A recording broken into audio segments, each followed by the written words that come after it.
नमस्कार, मी श्वेता. तुमच्या ऑफिसकडनं आता तुम्हाला फॉर्म 16 नाही तर नवा फॉर्म 130 मिळणार आहे. देशाच्या टॅक्स सिस्टममध्ये 1 एप्रिल 2026 पासून मोठे बदल होत आहेत. तुम्ही जर नोकरदार असाल तर तुमच्यासाठी हे बदल खूप महत्त्वाचे आहेत. कारण आता इन्कम टॅक्स नियम 2026 लागू होताच तुम्हाला तुमच्या ऑफिसकडनं नेहमी मिळणारा फॉर्म 16 मिळणार नाही तर त्याऐवजी नवा फॉर्म 130 मिळणार आहे. हे करण्यामागचा सरकारचा हेतू टॅक्स फायलिंग पूर्णपणे ऑटोमॅटिक आणि ट्रान्सपरंट करणं हा आहेच.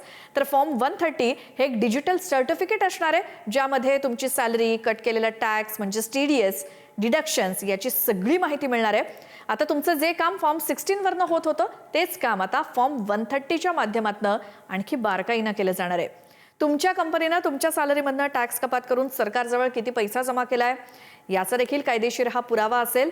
विशेष म्हणजे आता ते तुम्हाला कंपन्यांकडनं तयार करून मिळणार नाही तर हे फक्त सरकारी ट्रेसेस पोर्टलवरनंच डाउनलोड करता येणार आहे.